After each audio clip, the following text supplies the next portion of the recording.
जनता समाजवादी party जसपाका नेता रामसहाय प्रसाद यादव उपराष्ट्रपतिमा निर्वाचित हुनुभएको छ। आज शुक्रबार भएको उपराष्ट्रपतिको चुनावमा यादव बहुमत प्राप्त गर्दै निर्वाचित हुनु भएको हो। यादवले 30,328 मतभार प्राप्त गर्नुभयो। उहाँले संघीय संसदतर्फ 14,536 र प्रदेश सभातर्फ 15,792 मत प्राप्त गर्नुभएको हो। प्रतिनिधि सभा, राष्ट्रिय सभा र प्रदेश सभा गरी कुल मतभार 52,628 रहेको छ। यादवले त्यसको बहुमत अर्थात 26,314 मतभार भन्दा बढी मत ल्याउनु भएको छ। यादवले नेकपा एमालेकी उपाध्यक्ष अष्टलक्ष्मी साक्य र जनमत पार्टीकी नेता ममता झालाई पराजित गर्नु भएको हो। उपराष्ट्रपतिमा जसपा सांसद प्रमिला कुमारीले पनि उम्मेदवारी दिनुभएको भए पनि मतदान अघि नै उम्मेदवारी फिर्ता लिएको घोषणा गर्दै यादवलाई सघाउनु भएको थियो। यादव गएको मंसिर 4 गते भएको प्रतिनिधि सभाको चुनावमा बारा निर्वाचन क्षेत्र नम्बर 2 बाट निर्वाचित हुनु भएको थियो। प्रथम मलाई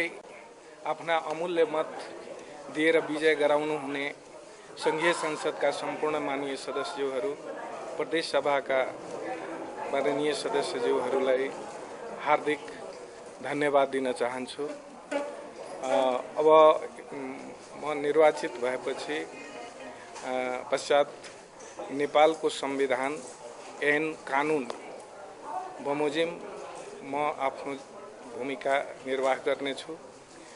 जो उपराष्ट्रपतिको पदको जुन काम कर्तव्य र अधिकार छ उपराष्ट्रपतिको, त्यो काम कर्तव्य र अधिकारलाई म इमानदारीपूर्वक मुलुक र जनताको हितमा आफ्नो भूमिका निर्वाह गर्नेछु। संविधानको रक्षा, संविधानको पालना गर्दै मुलुकको जुन राष्ट्रिय एकता छ त्यो राष्ट्रिय एकतालाई मजबुत गर्नमा, राष्ट्रिय एकतालाई प्रवर्धन गर्नमा मेरो इमानदारीपूर्वक मेरो भूमिका रहनेछ। त्यस्तै यो मुलुक समृद्ध मुलुकको रूपमा अगाडि बढोस् र एउटा शान्ति प्रक्रिया जुन अहिले निष्कर्षमा पुग्न बाँकी छ त्यो निष्कर्षमा पुर्याउनका लागि पनि मेरो तर्फबाट हुने प्रयास मैले इमानदारीपूर्वक गर्नेछु भन्ने यहाँ जनता माझमा राख्न चाहन्छु।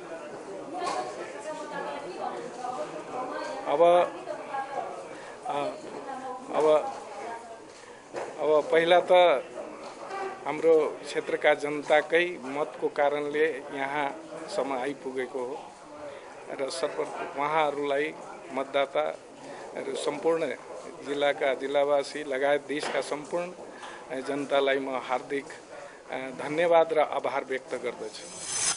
सर्लाहीमा बालिका बलात्कारका आरोपितलाई प्रहरीले पक्राउ नगरेको भन्दै स्थानीयवासी आन्दोलित बनेका छन्। जिल्लाको हरिवन नगरपालिका 9 दनुवारीका स्थानीय बासिन्दाले शुक्रबार प्रदर्शन गरेका छन्। गत फागुन 25 गते स्थानीय 55 वर्षीय नारायण गौतमले गाउँकै 11 वर्षीय एक बालिकालाई बलात्कार गरेको आरोप स्थानीयले लगाइरहँदा प्रहरीले गौतमलाई पक्राउ नगरेको पीडित पक्षको गुनासो छ। यता इलाका प्रहरी कार्यालय हरिवनका प्रहरी निरीक्षक शिवरान थापाले घटना सार्वजनिक हुनसाथ गौतम फरार भएकाले पक्राउ गर्न नसकिएको बताए। आरोपितलाई पक्राउ गरी कानूनी कार्यवाही अघि बढाउन माग गर्दै पीडित पक्ष र स्थानीय बासिन्दाले नयाँ रोड स्थित पूर्व पश्चिम राजमार्गमा 2 दिनसम्म चक्काजाम समेत गरेका थिए। पीडित पक्षले गौतमलाई राजनीतिक संरक्षण दिएर जोगाउने प्रयास भइरहेको आरोप लगाएका छन्। पीडित परिवारले गौतम विरुद्ध इलाका प्रहरी कार्यालय हरिवनमा किटानी जाहेरी समेत दिएका छन्। प्रहरीले गौतम विरुद्ध मुद्दा दर्ता गरेर अनुसन्धान अघि बढाएको छ। स्थानीयले नयाँ रोडमा गरेको चक्काजाममा सर्लाहीका प्रमुख जिल्ला अधिकारी इन्द्रदेव यादव, प्रहरी उपरीक्षक नरेश राज सुवेदी लगायत समेत पुगेका थिए। सीडीओ र एसपीले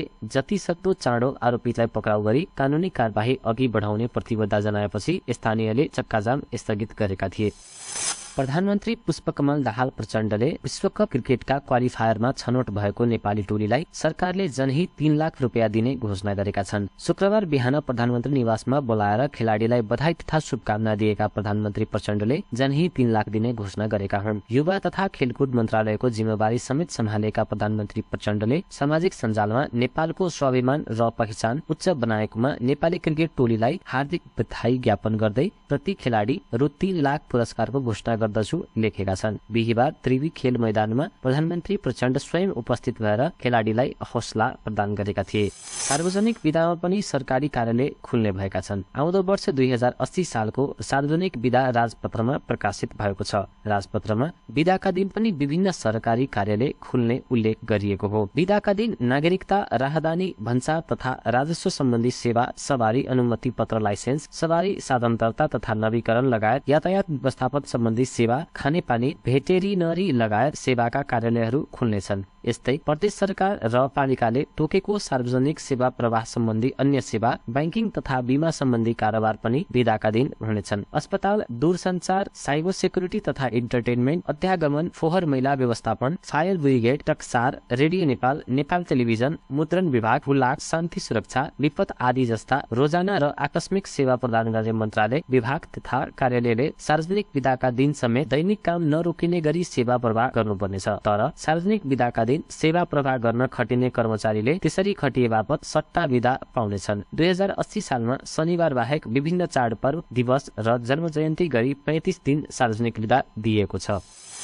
Nepal Bharat power exchange committee PEC को 14औं बैठक भारतको नयाँ दिल्लीमा शुक्रबारदेखि शुरू भएको छ। बैठकमा सहभागी हुन ऊर्जा, जलस्रोत तथा सिंचाई मन्त्रालयका महासचिव मधु बेटवाल, नेपाल विद्युत प्राधिकरणका कार्यकारी निर्देशक कुलमान घिसिङ लगायत बिहिबारै भारत पुगेका छन्। बैठकमा नेपालले भारतबाट आयात हुँदै आएको बिजुलीको भाडा शुल्क घटाउन प्रस्ताव राख्नेछ। नेपाल विद्युत प्राधिकरणका प्रवक्ता सुरेश भट्टराईका अनुसार 11औं बैठकले तय गरेको बिजुलीको भाडा पुनरावलोकनको प्रस्ताव नेपालले राख्नेछ। नेपालले आवश्यकता परेको बेला भारतका बिहार, उत्तर प्रदेश र उत्तराखण्डका विभिन्न प्रसारण बिन्दुबाट बिजुली आयात निर्यात गर्दछ। PEC को 11औं बैठकले 132, 33 र 11 kV प्रसारण इनबाट आयात गर्ने विद्युतको प्रति युनिट भाडा भारु क्रमशः 5.55, 6 र 6.45 रुपैयाँ तय गरेको थियो। 12 र 13 बैठकले पनि त्यसैलाई निरन्तरता दिएको थियो। यसअघि निर्धारित बिजुली भाडामा भारतले वार्षिक 5.5% मूल्य वृद्धिको प्रस्ताव राखेको छ। तर नेपालले भने भारतको प्रस्ताव मानेको छैन। नेपालमा वर्षायाममा बढी उत्पादन भएको बिजुली भारतका बिहार, उत्तर प्रदेश र उत्तराखण्डका वितरण केन्द्रलाई बिक्री गर्ने विषयमा पनि आजको बैठकमा छलफल हुनेछ।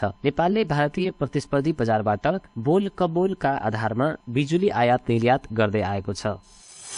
आगामी 3 दिन आइतबारसम्म देशैभर हल्का वर्षा हुने भएको छ। आगामी 3 दिनसम्म हल्का वर्षा हुने भएकोले निरन्तर झरी भने नहुने जल तथा मौसम विज्ञान विभाग पूर्व अनुमान शाखाका मौसमविद रोजन लामिछानेले बताए। काठमाडौँ उपत्यका सहित देशैभर मौसम सक्रिय छ। निरन्तर झरी भएर बाढी आउने सम्भावना भने छैन। हल्का रूपमा एकछिन पानी पर्ने, फेरि रोक्ने, घाम लाग्ने हुन्छ लामिछानेले भने। पश्चिमी वायुसँग स्थानीय वायु सक्रिय भएपछि वर्षा भएको हो। त्यो प्री मनसुनमा यस्तै हुन्छ। आजदेखि सुरु भएको वर्षाले किसानलाई फाइदा हुने बताइएको छ।